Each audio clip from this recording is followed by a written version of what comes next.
This program is for educational purposes only. The content is not intended to diagnose, treat, cure, or prevent any diseases, nor is it intended to take the place of your primary care physician. Statements in this program have not been evaluated by the FDA. As an empowered individual, you do have options available. We're honored to continue and share the teachings of the founding father of science of epigenetics, Dr. Joel Wallach.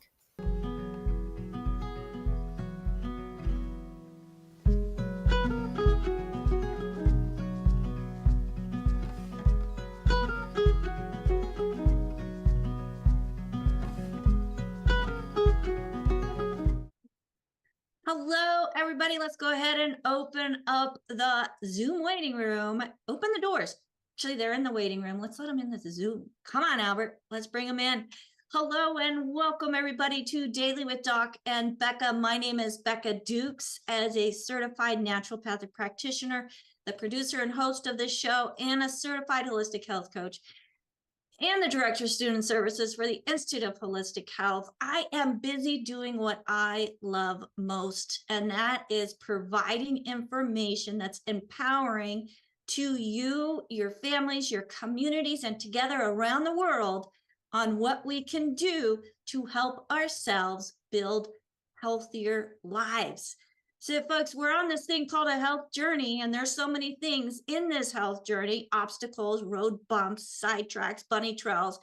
Today, we are going to be talking about some of the things, and it is part 2 of yesterday, but some of those things called heavy metals and how they mimic themselves as needed essential nutrients and minerals.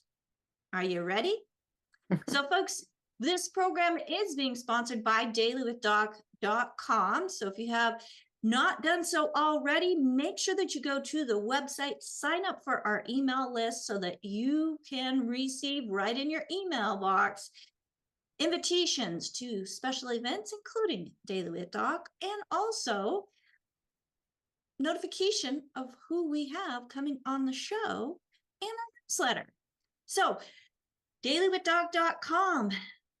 Sign up for the email list, folks. You're going to find more information on that website as well, including a good foods, bad foods list and some of our past programming. And if you are not already working with somebody and you were not referred to this program by somebody specific, because folks, we are a resource for an amazing community. I want to make sure that you get back with the person that shared this program with you. They are your number one contact, the person that cared most about you to make sure that you are empowered with information. So get back with them. For those of you who found us on your own, we have a lot of information, including a store on what we have found to be solutions for nutritional deficiencies. Now, let's get back to today's programming. As today, I am honored to welcome back to the show Joanna Kappele, the founder of Adore Your Home, a trusted voice, folks, in helping families create healthier homes by removing hidden environmental toxins of everyday life. Now, Joanna, through the years in her research, practice, and putting things into implementation, and as a leading educator in non-toxic living, is coming today to help us identify, and not just identify, but see the effects of those hidden heavy metals that get hidden in our cells and keep our body from absorbing what we need most. So please help me welcome to the screen dear friend Joanna Kappele. Thank you so much, Joanna, for being on with us again. And, you know, this is part 2. We covered quite a bit yesterday, and I want to do in today's, and I know we're going to do a little bit of review of what we did yesterday, but we're going to dig deeper into what these the mimicry of heavy metals compared to minerals. So Joanna, welcome. How are you today? I'm doing great. Thank you, Becca. I'm happy to be here. Thanks for having me back. I'm excited to share this information. Well, it's something near and dear to your heart because of life circumstances. And that's how I got the passion that I have, because of life circumstances. And I know there's so many people out there that are in situations similar to where we were, that are looking for hope. Yes. So let's provide them with some more information. And we are going to have questions at the end. We've got some questions that I already have from England that was posted yesterday or sent to me yesterday, and also hands that are already up. So Joanna, I'm going to let you just go ahead and jump right in. All right, wonderful. Thank you, Becca. Yes, I know yesterday we covered a lot of information, so I'd like to, review where we were yesterday and, and definitely provide hope to people, because this is a very hopeful topic, in my opinion, especially when you look at the big picture and put it all together. So I do have a slideshow, which I'd like to share. Go for it. If I can do that now, let me see if I can figure that out. Let's see. All right, one moment. Let me get this all set.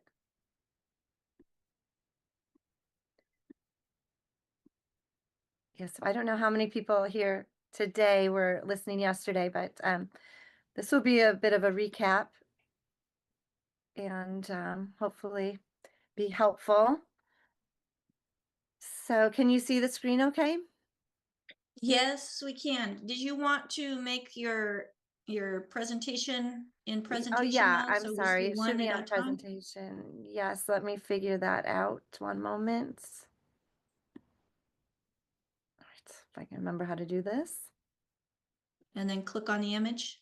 Click on this. Let's see. Is that right? Not yet. Wait, we're getting there. I'm sorry. But you I'm know sorry. what? Hold on. Okay, I can't see what you all see. Do you see this? You see the slides? Let me see. I So think for everybody, if you look at the one moment. profiles, look for exclamation point, a smile. That is what is being seen out on all of the different streaming platforms. So you want to move over to seeing that, but go ahead and try doing the screen share again. There you go. You Is got that it. it? Oh, yeah, I Beautiful. see. I'm That's very it. little. All right. All right, very good. All right, so heavy metals. Are you on? Okay, I'm going to go to the next one. What are heavy metals? And yes, as Becca said, the heavy metals are the mimic of essential minerals, which is really fascinating. And yeah, as we get into this, you'll see why it's called the mimic and what we can do about that, and how minerals play such a vital role in defending our health. So what are heavy metals? Naturally occurring substances found in Earth's crust. They've been here forever. And they've only become a greater problem today because we have so much exposure due to industrial pollution and manufacturing processes affecting our air, water, and food supply. Heavy metals mimic essential minerals in our bodies. And in a few minutes, you'll see why. When our cellular mineral levels are low or insufficient, heavy metals will step in and assume the role of minerals. Now, this is something we do not want, and it sets the stage for disease in our body. Some people ask how many heavy metals there are. That answer varies depending on who you're talking to. Many scientific bodies, they use different ways to measure and evaluate them. Some are based on density and atomic weight, and others classify them by toxicity. So here are some of the heavy metals highlighted on the periodic table. Some of these others are heavy metals as well, but they're not all highlighted in this image. But there's some heavy metals that are far more common than others. And are you all seeing the same slide that I'm showing, most common heavy metals? Yes. Okay. Yes, Excellent. ma'am. Okay, great. Thank you. So lead is probably the one most of us hear about. It's a big problem in our water supplies and a big problem for children, causes developmental delays and lower IQ. And when it gets in the body, it can interfere with and mimic calcium-dependent processes, entering cells through the calcium channels. And calcium, as you know, is an essential mineral, biggest mineral we need, I believe. Cadmium is one of the next most, these aren't in any particular order, by the way. Cadmium is another common heavy metal, and it can enter the kidney cells via receptors meant for nutrient uptake. And again, these enter our bodies when the minerals are not there because the heavy metals mimic the minerals. Our bodies don't know, the cells don't know the difference because they are so similar in structure. Mercury can enter kidney cells via transporters intended for transporting organic atoms and molecules. Aluminum, many people know of. Aluminum is implicated in many disorders in the brain and memory problems, and dementia, Alzheimer's, etc. Aluminum gets stored mostly in bones, brain, lungs, and the liver. Arsenic, many people know of. It's used to be used as a fertilizer, particularly in orchards. Arsenic accumulates in the liver, kidneys, skin, hair, nails, bones, and muscles. Manganese, another common heavy metal. It tends to accumulate in the pancreas, brain, liver, kidneys, and bones. Chromium is also prevalent, especially hexavalent chromium, the Aaron Brockovich chemical. It's now contaminating drinking water throughout the United States. It's a big problem and it's a big carcinogen. Cobalt is another common heavy metal, stored mainly in the liver, heart, kidneys, and pancreas. Anyway, these are not, as you can see, these are not really helpful when they get into our bodies. They're not doing our body any favors or our health. So the mimic, we call heavy metals the mimic because they mimic essential minerals. Heavy metals exploit the same pathways as essential minerals to enter our cells, both human and animals, a phenomenon known as biomimicry. Due to their similar biophysical and chemical properties, toxic heavy metals deceive the cells into thinking they're minerals. And this is particularly a problem, and really only a problem, when we're lacking the essential minerals.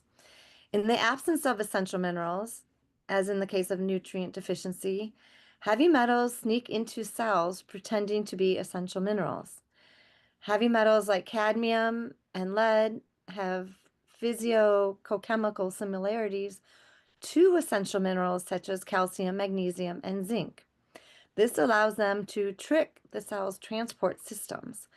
The body then absorbs heavy metals through the same nutrient transport systems it would absorb nutrients such as minerals. However, the magical thing is that if we have the essential minerals in our system, in our bodies, the mimic cannot sneak into cells and do damage. That's something to keep in mind as we go through this slideshow journey. Now, yesterday I mentioned Chicago has the most lead lines still in activity, lead water lines still in activity in households and businesses. But as you can see, nearly every state in the US still has lead water lines in place, some more so than others. Now, this chart is from the Natural Resources Defense Council. The darker the red, the more lead lines in use still today. So Illinois and Ohio lead the pack, but Pennsylvania and New York and New Jersey are right behind. And all these other states have them to some degree. Now you can look, there are websites where you can look up your town and see if lead service lines are still in place. But this is a very primary route for exposure to lead. This is why I really advocate for everyone to have water filters in their home. And if you do have lead service lines bringing water to your house, you really don't want to be showering in this water either. So I really advocate for shower filters as well. If you can afford it and get a whole house filter, that covers all your water. But again, that's reverse osmosis, which takes the minerals out. So another reason why you want to be adding minerals to your daily routine. So this is a big pathway for lead to get into our bodies through the water we drink. And if we cook with water that's not filtered and we have lead service lines, all of our food is getting lead in it through what we boil or cook with that water. So heavy metals in air, soil, food, and water. Heavy metals get into our environment from power plants, mining operations, fracking and oil wells, and really any industry that's emitting pollution via the air or the water. Smokestacks, if you are ever driving or if you have smokestack and factories in your town, you probably see power plants, smoke coming out. That's typically that's known as industrial pollution. And it's, wherever they are, there's usually a lack of pollution control systems in place, unfortunately, due to poor enforcement from the EPA and other factors. But this is a big source of pollution getting into our environment. And when it gets into the air, these things settle, especially heavy metals. Mercury, big problem with mercury is coming from these facilities, and it gets into the water, contaminates the fish and the animals living in the water. And these heavy metals move up the food chain as they're bioaccumulative. So the larger animals tend to have the greatest amounts of lead in their fatty tissues, or all heavy metals, not just lead. So lead water lines supplying tap water to homes and businesses, metal plating and steel mills, forest fire smoke, and aerial fire suppression compounds and chemicals are saturated with heavy metals.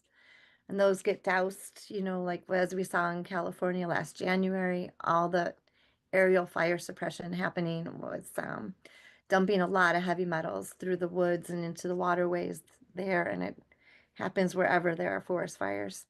But the heavy metals come from just the smoke itself as well.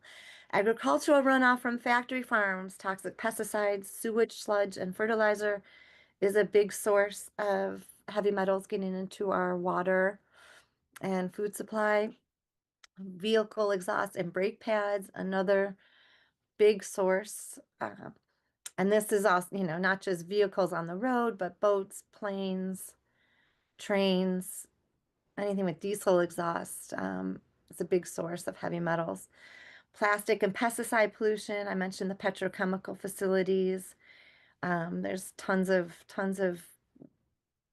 heavy metal waste coming from there, both into the air and water.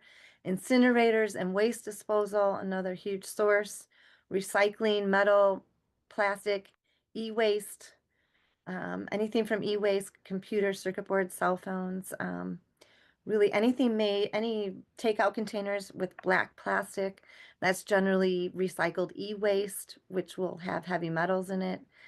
Facilities that discharge and dump waste in the air and waterways, legally or illegally, there's usually heavy metals in with that, and forever chemicals and all sorts of endocrine disruptors and other carcinogens. And then, of course, there's the rapid increase today in heavy metal nanoparticle production. And there's extensive use of nanoparticles now in products. And this is an unregulated industry, so no labeling is required.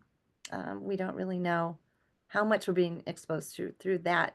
And there hasn't been a lot of testing done. So it could be relatively safe, but it's better to be safe than sorry, and follow the, um, I'm trying to think of what the term is, but better to be safe than sorry and avoid things if they're not safety tested.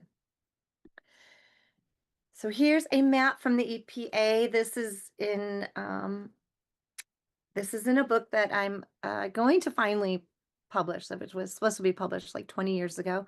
But this is on mercury fish consumption advisories throughout the U.S. As you can see, there's many local water bodies included. It's not just the open oceans and seas.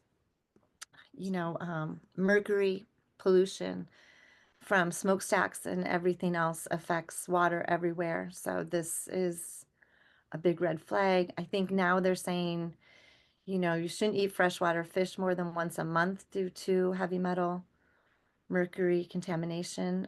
So just keep that in mind. A good varied diet is the best way to go. So heavy metals in food. Fish, especially tuna, swordfish, and salmon, can contain mercury. So it's good to rotate fish if you're eating it, and seafood.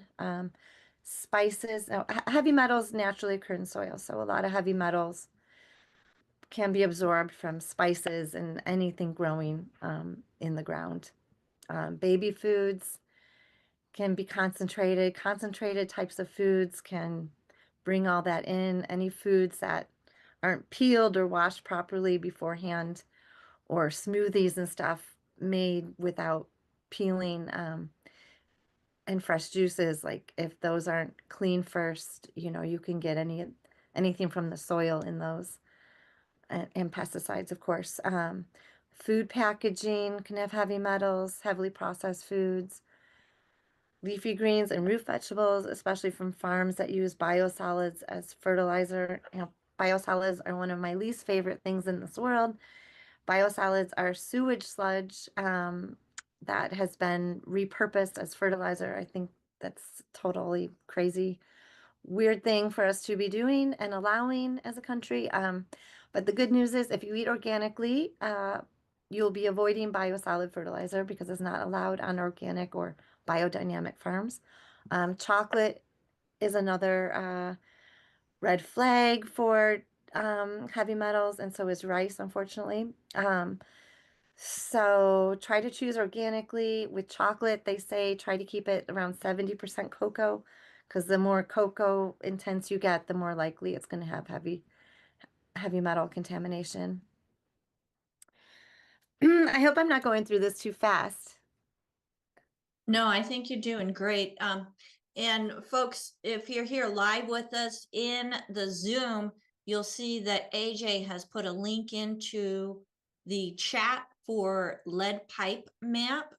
So make sure that you check that out as well if you're interested to see if there's any lead pipes in your area. Go ahead, Joanna. All right. Thank you, Becca. Okay, so heavy metals. When we're exposed to heavy metals, they enter the body through inhaling, which is breathing, ingestion through our mouth, or absorbing through our skin. Heavy metals, once inside our bodies, can get absorbed in the gut lining. They travel through the blood and can make our blood dirty, as pharmacist Ben likes to say. They disrupt enzymes, damage DNA, disrupt protein synthesis, and interfere with normal body functions. They bioaccumulate in our body's fat tissue, organs, and our brain. They can cross the blood-brain barrier. They create oxidative stress in the body and accelerate production of free radicals. They cause organ damage and cancer. They affect our brain and nervous system, cardiovascular system, respiratory system, and the renal kidney system. Most vulnerable people are children, pregnant women, and the elderly. How do heavy metals get into products? In food, contamination can occur at any step of the supply chain process, from soil to farming methods, to water use, to processing, packaging, and distribution. In makeup, they can be naturally occurring from pigments and clays used, or they can be intentionally added as colorants or preservatives. In disposable coffee cups, they can be found in the plastic linings that break down and they release heavy metals and microplastics into hot beverages. In ceramic servingware, especially older and earthenware ceramic, toxic glazes often contain lead. So I mentioned Cancer Alley yesterday, where the most petrochemical facilities exist in a given area. So this is in Louisiana. Yeah, and it's called Cancer Alley because so many residents there have, you know, there's a higher rate of cancer there than anywhere else in the country, and it's very sad. But this is a direct result of pollution and what pollution and heavy metals do to our bodies. It's not just heavy metals; it's lots of other carcinogens and whatnot that goes into the air Joanna? and water there. Yes? Can we go back one slide, please? 'Cause I have a question. Yes. As we're looking at the ceramic servingware, toxic glazes that can contain lead, Yes. from your experience and research as an ecologist, what is the best cookware to use? Well, cookware, I like, stainless steel and glass and for boiling tea water and stuff. But I love Le Creuset. I believe they're lead free. I mean, there's the higher end cookware will be pretty safe. You can do some research if there's something you want to buy. A lot of this, the lead contaminated coffee cups and whatnot, can be from imported where the regulations aren't as strict and older.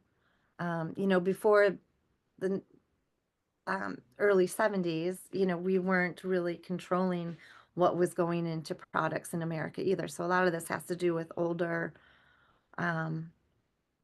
servingware and plates and, Okay. antique dishes and stuff like that. So Okay. some of it is better Thank you. decorative than, daily use. Gotcha. Thank you so much. So folks, if you've got heirloom pieces that have passed down, you want to really take into consideration what you are cooking your food with, because it's not always been lead free. That's right. Yeah, and it applies to All right, please plates and continue. bowls and cups too. So Like yeah, melamine? oh yeah, melamine's no good. Don't not like that. That's on a lot of desktops. Cancer Alley, so that we went over that. Yeah, so up in smoke. Oh, yeah, so it's not just tobacco and cigarettes that have heavy metals. I know a lot of people, there's a lot of dispensaries everywhere now, and everyone's, there's a lot of people using edibles and vapes, and these present a danger too, because marijuana is a huge absorber of heavy metals. And so when it's smoked, those are in the smoke and ingested into people's lungs, which is another route of entry into our bodies. So, and vapes of all kinds are problematic as the heat coils emit heavy metals such as lead, nickel, chromium, tin, and arsenic into the aerosol, which users then inhale. So, it's something to be mindful of when you're using these types of things. Illicit, and we mentioned this yesterday, like people, addicts and whatnot.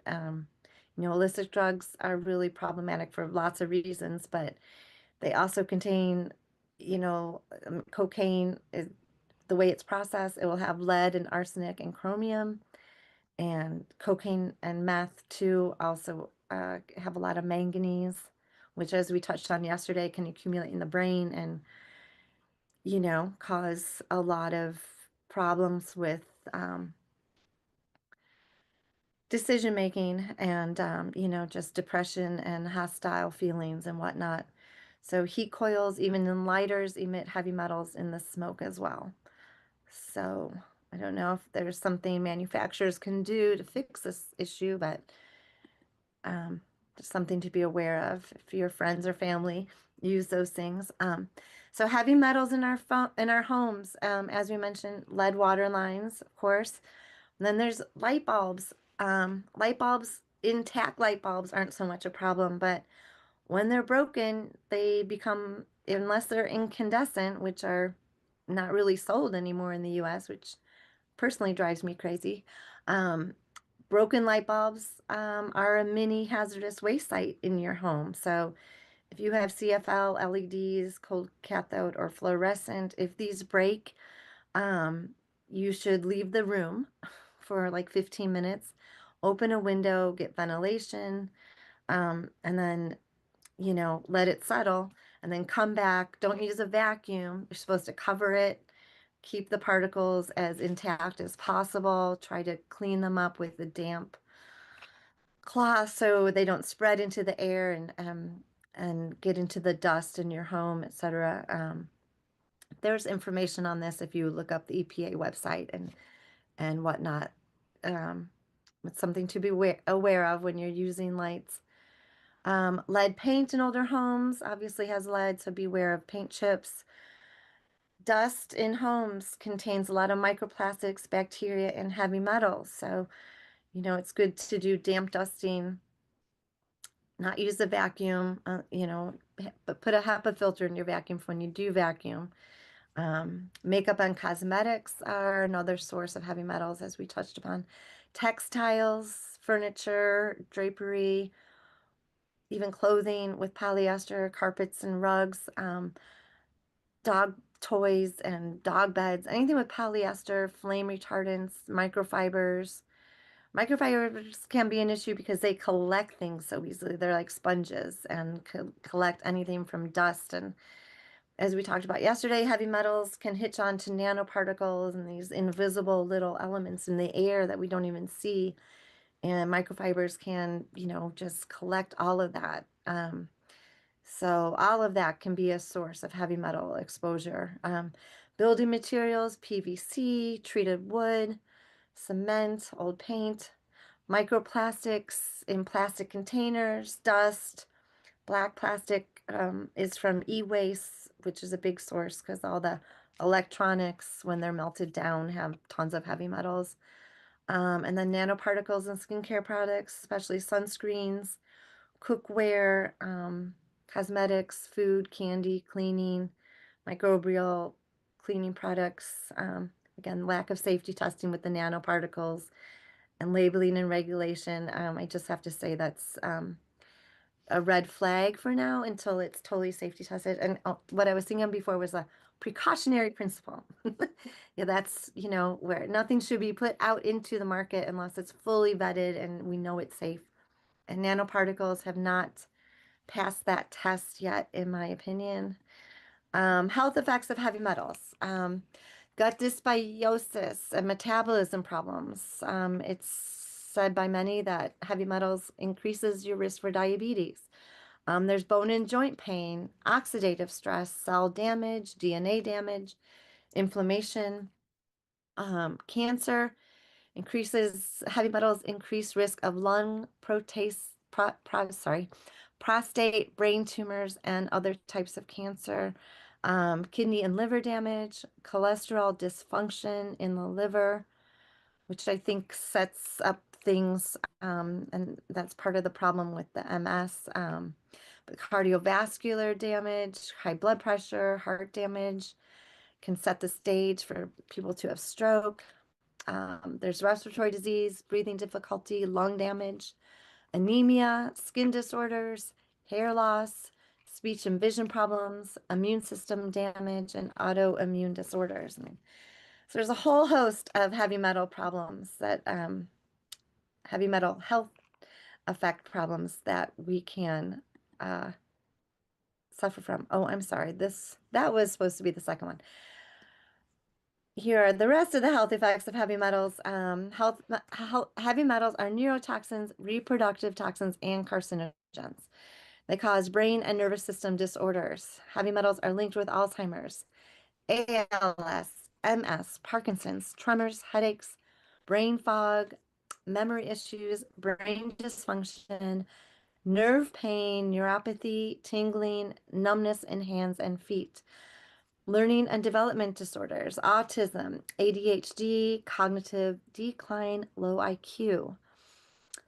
Mood swings and behavior disorders are another huge red flag, big problem. Hostility, anger, violence, psychoses. This is really related with the manganese accumulation in the brain. Mental health problems, depression, anxiety, schizophrenia. I think what happens with these heavy metals, I'd have to have a doctor weigh in, but I think it depends what heavy metal gets stored and where in the brain it gets stored. And that's the type of problem that will be exhibited, so that's why there's such a range of brain and nervous system disorders, I believe. But reproductive problems include infertility, low sperm count, problems conceiving and miscarriage. There's hormone and neurotransmitter malfunctioning, serotonin and dopamine interference. The neurotransmitters, promote happiness. They're very involved with sleep, mood, motor control, focus, and immunity. There's sleep problems, of course. And in the brain, again, I brought this in. Scientists believe manganese accumulation can cause breakdown in the inhibition mechanism, which is a key factor in violent behavior. So the good news is we can support our body and lessen or end the damage the mimic does to us. So that's what's exciting. I know we just talked about all the bad things heavy metals can do, but the important thing is that there's something that naturally exists that can help us and help our body defend itself. The guardians of our health. So get ready to be fascinated. These heavy metals, the mimic, they mimic essential minerals in our bodies. The heavy metals hitchhike on the pathways meant for minerals. So consider essential minerals the guardian of your body's health. Without any presence of these essential minerals, we're basically left defenseless. There's no guard present defending us against the heavy metals. And in turn, the heavy metals will bind and adhere, stow away, and store themselves within our cells, causing toxification. If we remain consistently short on the minerals we need, heavy metals will continually accumulate in our brain and organ tissue, causing low-grade damage and inflammation that slowly but surely increases as we get older. So we want to avoid that for sure, and minerals is the fabulous way to do that. So when toxins imitate nutrients, this is a wonderful visual put together with Becca. So minerals mimic, the mimicry happens from the heavy metals. So here we have we can see essential minerals, beneficial, toxic metals, harmful, imitators. So we have calcium, magnesium, they're competing for the same biological pathways. Calcium, magnesium over here, lead and mercury over here, the bad guys. Here's zinc and iron being helpful. Here's cadmium and arsenic causing damage. So we want this, we don't want this. Again, mineral transport channel, heavy metals hijacking molecular and ionic mimicry when minerals are absent. Heavy metals exploit their structural similarities to minerals, tricking transport systems into letting them enter the cells. This is something we do not want. So this is how they disrupt. There's enzyme interference, nervous system disruption, increased oxidative stress and free radical damage, and further mineral depletion. Again, all of this can be more or less prevented if we have minerals in our bodies. Adequate mineral status. Look, it's just like a garden with plants and ground cover. There's no room for weeds to grow. But if we're mineral deficient, guess what happens? These toxins can easily get in and start growing and storing and stowing away in our cells, causing damage. Mineral sufficiency helps reduce toxic metal uptake. It's just a beautiful thing. This is called competitive inhibition. Minerals belong there. Heavy metals do not. It's kind of like that game on how was it, Sesame Street, where they did the game, which of these things doesn't belong? It's like Hmm? mineral, mineral, mineral belong, heavy metal does not belong. The big takeaway is the body recognizes minerals first. If you have minerals in your body, you will be guarding your health. Deficiency is what opens the door to toxicity. That's something we should all put on our bathroom mirror so we remember to take our supplements. So how do you reduce your exposure to heavy metals and protect your health? It's vital to reduce exposure for yourself and your family. Filter your tap water and your shower water. Rinse your fruit and vegetables. Peel root vegetables when needed. Source organic food. That'll help you avoid biosolids and sewage sludge and heavy metals and pesticides with heavy metals. Damp test your home often. Remove paint chips in older homes. Avoid heavy metals in cosmetics and personal care products as much as you can. A good source for that is Environmental Working Group site, Skin Deep. You can go to ewg.org. They have a whole database of cosmetics, or you can just get the cosmetics from Longevity that are free of heavy metals. Avoid broken light bulbs, as we mentioned. Replace questionable plates and mugs that may contain lead glaze. Foods that can help. Antioxidant-rich foods neutralize free radicals. Berries, colorful vegetables, and dark green leafy fruits and vegetables. Green tea is really good. Seaweed, chlorella, and spirulina. A seaweed product from Longevity, FucoidZ, is really excellent.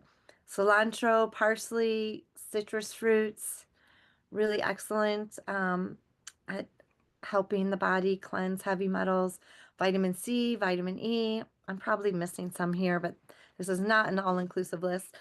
Apples and avocados are really good. Apples have pectin, that's really good, and malic acid, which help cleanse heavy metals out of your system very gently. Avocados are healthy fats that feed the good bacteria in our gut that help defend our gut and keep our gut lining strong. Raw cocoa and dark chocolate are really high in antioxidants, but again, there is the issue with that dark chocolate can contain heavy metals, so try to keep the cocoa at around 70% ratio to avoid the heavier concentrations. Kimchi, kefir, and probiotics are excellent for our gut health. But again, if you have gut problems, it's really important to get your gut healthy so your gut lining strong and you won't have problems with leaky gut and heavy metals getting in through your gut lining. What else can you do? Avoid toxins as much as possible. And as we mentioned yesterday, it is really difficult today to avoid toxins completely because they are everywhere in our air, in our water, in our food. So do your best, but don't beat yourself up. Do what you can. Filter your water if you can. Shower water too if lead pipes are present. Take your essential minerals daily. That's probably the most important thing you can do because no matter what we do, we can't really escape toxins completely in this modern world we live in. But if we take our essential minerals, we really defend our body the best we can. That's the number one thing in my opinion. Keep your home clean and dust free as much as possible. Damp dust and vacuum your home weekly, if not more often. Get an air filter in your home if you can. Avoid products that contain nanoparticles as much as you can. But again, a lot of those are not labeled. So, you know, it's kind of a guesswork project right now. Take your minerals daily. Longevity plant-derived minerals. I believe they are the #1 best choice for absorbable colloidal minerals your body can use. And I believe everyone here would agree with me that they are the best and more absorbable. There are, of course, other mineral products out there, but longevity is the way they're produced and the whole products, how they're brought together with all the necessary parts and cofactors that Dr. Wallach developed in these formulas. I mean, there's nothing else like it. So that's just the best you can get.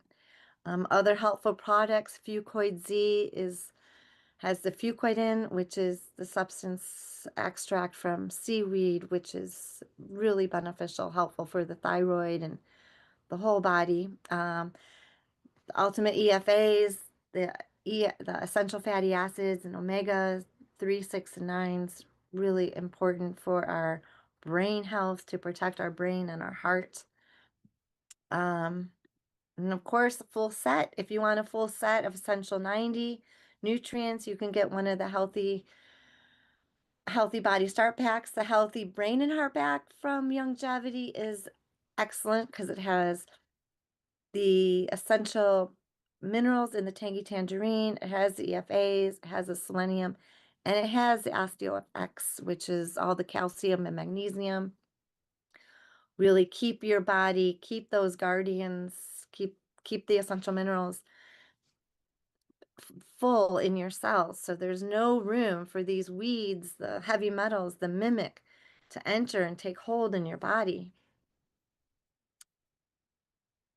So that is all I have.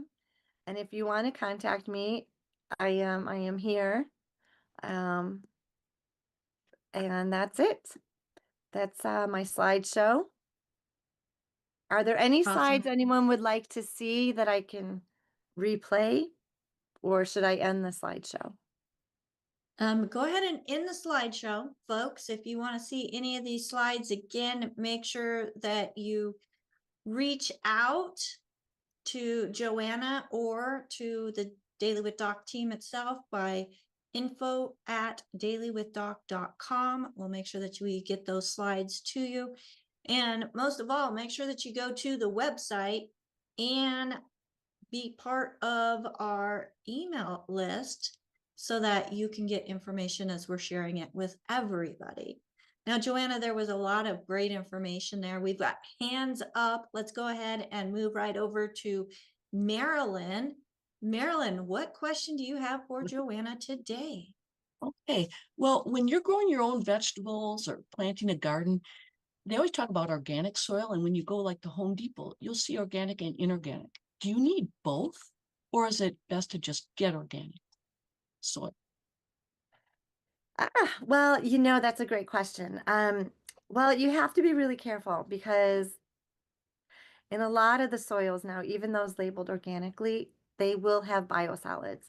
So you want to check the labels and make sure there's no municipal, it's labeled as municipal. I'll have to text you what it is exactly, but they have it under there as like municipal waste or local collection or something. Oh, really? Yeah, On the I was back just of the going to say, I packet? think it says municipal waste. Thank you. Yeah, but they disguise it as organic, like it's beneficial, and it's not, because the sewage sludge, although it may be gathered from local, you know, wastewater systems, it's accumulation, and it's very heavily concentrated in heavy metals. So you don't want to be adding that. And a lot of communities, they're giving it away. You know, they have like these local sites where people can come get fertilizer and whatnot, but it most likely has biosolids in it from the community or nearby sources, and you don't want to be using that. So, And there should you are be getting, you know, the inorganic stuff though, like sand and silt and stuff like that also? Yeah, well, it So- depends on what you're growing. Some plants grow better in sandy soil, like rosemary and lavender, but some need the heavily concentrated. But yeah, getting the separate things I think may be better, like bone meal and whatnot. But yeah, the what's like Miracle Grow, that has biosolids in it. A lot of the popular ones, even though they now say organic, they So it's do better have, for me to add my own like leaves, yeah, get biodegradable material. verma composting. If you can do your own compost pile, that would be ideal. But yeah, worm casings are great. Um, compost leaf compost is excellent. But yeah, be wary of anything that contains biosolids. And it won't necessarily say biosolids. It's disguised as municipal collection or something. So I've had one other question. I seem to get my soil acidic where mushrooms seem to grow if I water more. Is that just because the water is pushing the minerals away? Uh, if the it water could doesn't have, go it ahead. could be. Yeah, you might need to be adding more minerals to the soil to counteract that. Yeah, I didn't know what was really causing that. And all I would do is water it and I'd get more. Okay, anyway, okay, thank you. Sure. Appreciate all your help. I didn't mean to, Oh. didn't mean to replace both of you. I was just trying to add myself because I do have a little bit of gardening experience. And when it comes to the inorganic, that means that it's not completely organic. There are going to be some synthetic and natural materials in there. It may even contain synthetic chemicals, and it's less beneficial for soil health because of those chemicals. It does reduce the beneficial insects that can be in the soil as well. So it doesn't always have the same moisture retention as an organic soil would be. So I know there's different organic and inorganic definitions in different areas of life, including soil. So what can I do if I'm in an apartment? I don't have my own house to have a compost pile. What's the best thing I can do? You can actually do a countertop compost where you put in your scraps that you use whenever you're cooking and work it that way. It doesn't have to be very big, especially if you're doing your own things in an apartment. You can, there's ways to do anything and everything. Okay, We're all about fantastic. solutions. Okay, thank you. But yeah, purchasing, because you're not going to be purchasing a big amount or a large amount whenever you're looking at apartment gardening. So going to one of the gardening stores around you, making sure that you do get a quality garden soil is going to be great. But most importantly, because those common garden soils are not going to include all the essential nutrients, Longevity has Bloomin' Minerals. For those who are not in California, I'm so sorry, Marilyn. No, get this. That I still includes get all it. of the 90 essential nutrients. And Becca, I still can get it. They deliver it to my house. Oh, yeah, I get it. good. That's fantastic. Maybe it's just the different sizes. So that's wonderful. No, I asked about the big size too. I called the other day and they said I can get it. Well, then they must have had some changes. California's coming around. Awesome. Fantastic. Well, good information to have. Thank you so much, Marilyn. Thank you. Appreciate it. Let's go to Bill. Bill, go ahead and unmute yourself. Thank you, Joanna. I do have several questions, but on the last question, there's tower gardens if you have the room on a patio with the biodynamic gardening and the companion plants. You can get up to 10 times the production of regular on the ground. So there's multiple ways of doing that. That'll help. Anyway, several questions. Regarding cookware, aged, radioactive free, like Lodge cookware, frying pans and Dutch ovens, I imagine are okay, or do we have a problem with the too much iron? Um, well, the cast iron stuff, I think those are okay for cooking.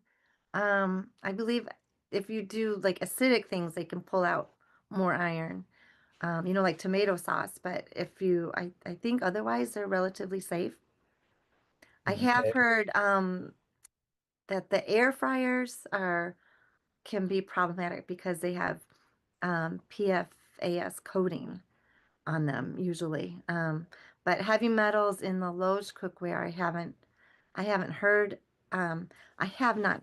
I have to be honest though, I haven't thoroughly Yes, I haven't heard of investigated any. that line. So Right, I haven't heard of any either. Okay, regarding PVC piping, how about PEX piping, the flexible PEX, PEX? PEX. That's the flexible piping. Okay. Does it have polyvinyl chloride in it? I do not know, but a lot of homes they're doing that because in the freeze that has more Yeah. giveability. Yeah, I'd have to see that. Well, it is polyethylene. I would have to do a little research on it to see. Another in-house filter would take care of probably some of the problems. Yeah, well, it says it can leach microplastics, toluene, and some chemicals. Oh boy, Yeah, so more investigation. is that a drain line or is that a water line coming in? Water lines coming in Mhm. most of our homes now. And my Yeah, thoughts are also of the plastic piping of our water lines coming in from our roads and streets. yeah. Um, yeah. Are they using plastic? Because the Yep. PVC, they're supposed to not leach into the water, is what I heard, Okay. but Okay. Other question. again, How about ion uh, and possibly ozone generators, but the ion for negative ion machines? Are you familiar with those at all? well, I'm familiar with the ozone generators. But The- negative ion. yeah, I don't know that they Like emit it's heavy metals. I that sounds like it's a show all in itself. Yeah, we Okay. could do a show all on Let's that. do some, yeah, let's do And some research your thoughts on and microwave ovens? I, Uh-oh. I don't like microwave ovens, actually. I think they oxidize food and can change the molecular structure. So I don't use a overheating microwave. fats and sugars, changing the molecular structure. Yeah. So It's a terrible one to step on. I, Convenience. they are yes, and convenient. I do have a little bit of information in regards to cast iron. As long as it's a clean cast iron that has been properly seasoned, you should be safe. Now, they are doing the porcelain coated or ceramic coated cast irons where you want to make sure that it is newer within like the last 10-15 years, because the older stuff can include, and this includes enamelware, which was very popular, and is in collectibles for antiques. People like to use it, not just to put it on the wall or use it for a decoration, but sometimes to cook with it. That can contain toxic chemicals, as Joanna has shared with us today. So if it is something that is coated, you want to make sure that the coating has not been chipped, but also make sure that you know the year in which it was manufactured, and you want it prior to, in the 2000s. Hopefully you should be safe. Thank you. Thank you. And But that looks like a Berkeley in the background. It is a Berkey, yes. Yes, ma'am. she does have a Berkey. Yes. So, all right. Thanks, Bill. Thank you, Bill. Did you have another question? No, no, not at this time. Thank you. Okay, thank you, thank you. And last but not least, as we are coming up on the end of the show, AJ, it's it's not last but not least. Joanna, but thank you it very can. much for being here and all the information you shared. My question, I don't know if it's in your wheelhouse, but you talked about lead in the pipes and the need to eradicate lead pipes. I'm wondering, because there's some conspiracy theorists out here, and they say that the reason that they want to remove lead from the painted walls is because then you can get certain signals in that you couldn't get before with the lead blocking the signals. Do you have any insight on that sort of thinking? Gosh, that's interesting. I haven't heard about that. So what they're saying, that removing the lead paint really isn't necessary, that it's just a Yeah, well, yeah. conspiracy. Well, yeah. So what's your thought on lead paint, I guess? I think it's problematic because the chips in older homes, I've helped renovate a few homes, and yeah, the older one, the lead paint, especially in the window wells, I mean, those chips and they're really problematic for little kids. But the dust, because they can eat them easily. But the dust from the lead paint, as it ages and wears away, if it's not properly removed, that the dust gets in the dust in the home, and then we're breathing it in and everything. And yeah, it's a big source of lead exposure. Okay. So yeah, it is. I do believe it needs to be removed, but it needs to removed properly from homes. I mean, there has to be, it has to be properly sealed, and you have to avoid in, inhaling it. Proper equipment has to be worn to reduce inhalation during the remediation process. I mean, it is costly, but I think it is important. But while it's there, maybe it is useful to block those Wi-Fi signals and surveillance cameras, Yes, satellites. yes. You've just made us aware that you're not a part of the conspiracy theory community. Oh my goodness. I like to I keep did it it again. secret. Yes. So great questions, AJ. And I do want to go back real quick on the PEX piping, because it was a concern for me as I have renovated many older homes. I have one where when we had a leak, exactly what they went to was that PEX piping, and it can leach harmful chemicals into drinking water, raising concern for its safety. Studies have found that various brands of PEX pipes may release over 150 contaminants, which some could be toxic, making copper a more preferred option for water safety supply lines. All right, good to know. Thank you for bringing that question up, Bill. And it's got me thinking. So, Joanna, thank you again for being on with us and sharing the information. Thank you for providing your slideshow presentation as well, because a lot of us are audio learners, many of us are visual learners, and that helps with both of the classifications for learning. So thank you as a teacher yourself a few moons ago. We appreciate you addressing that as well. If I could get the co-hosts up on the screen with me, and as they are coming up, Joanna, do you have any closing remarks for today's Daily with Doc and Becca?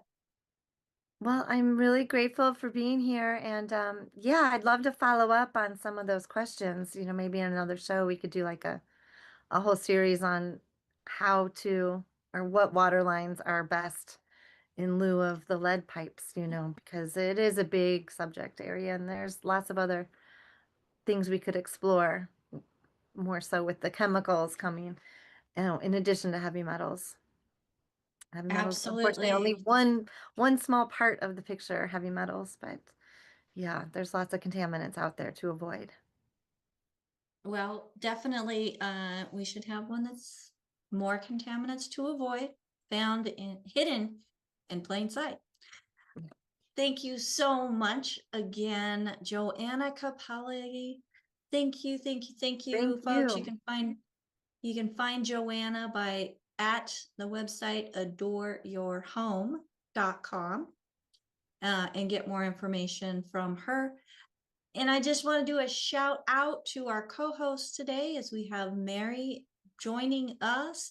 Thank you so much, Mary, as she took over as our fingers needed to check out a little bit early. That's Marilyn.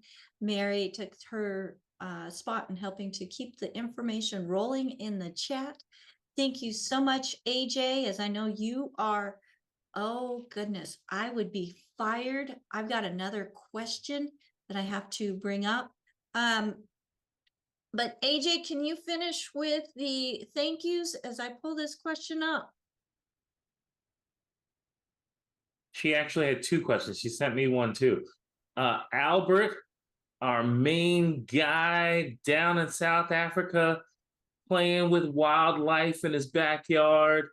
He is like the guy that used to Crocodile Dundee, but he's actually Giraffe Leanderts.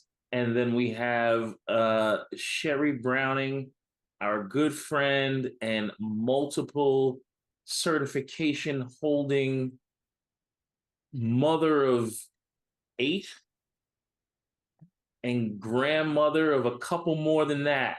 So she is going to enjoy this holiday season, and we're going to just enjoy it with her. And thanks again, Joanna, our good friend, who's so supportive of us and the whole community.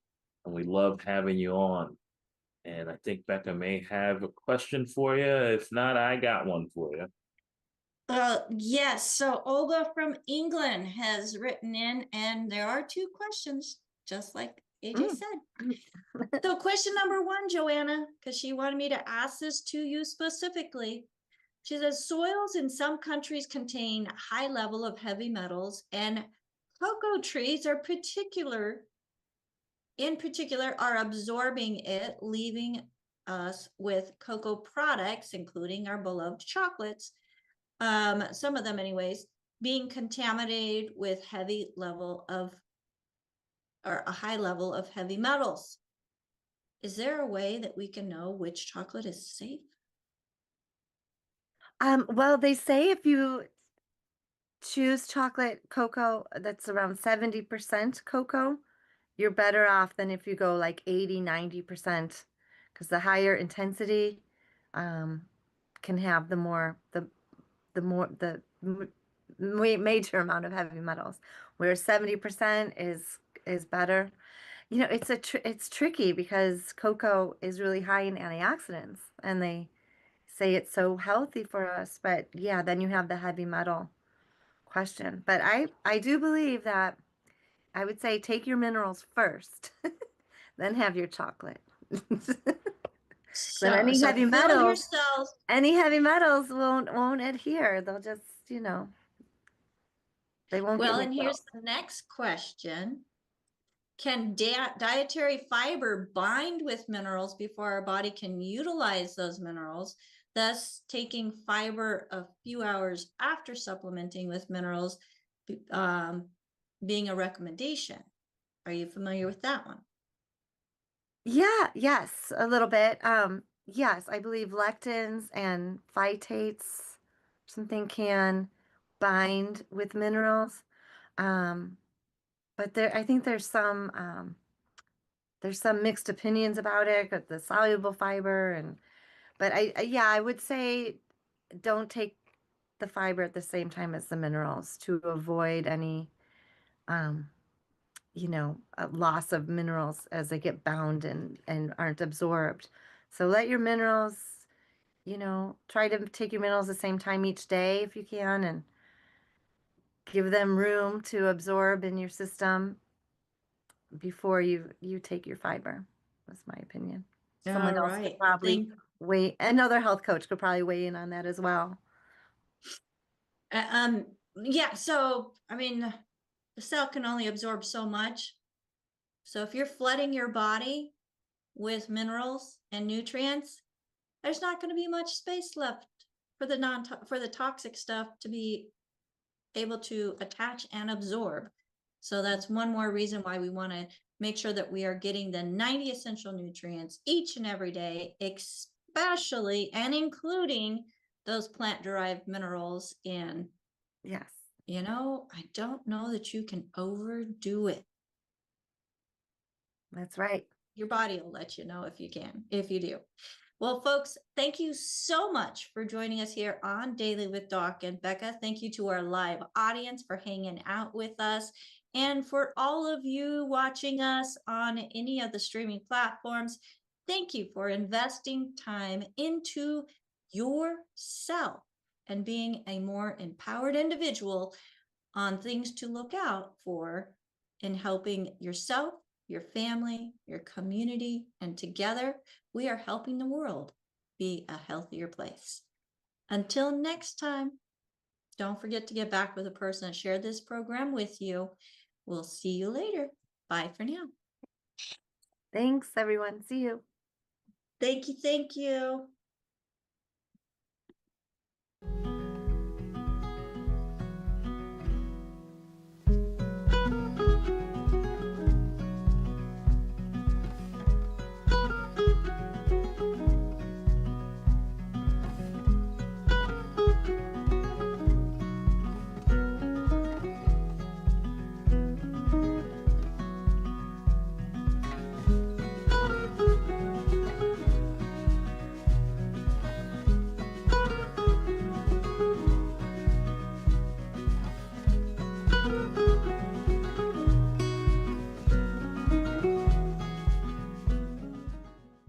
This program is for educational purposes only. The content is not intended to diagnose, treat, cure, or prevent any diseases, nor is it intended to take the place of your primary care physician. Statements in this program have not been evaluated by the FDA. As an empowered individual, you do have options available. We're honored to continue and share the teachings of the founding father of science of epigenetics, Dr. Joel Wallach.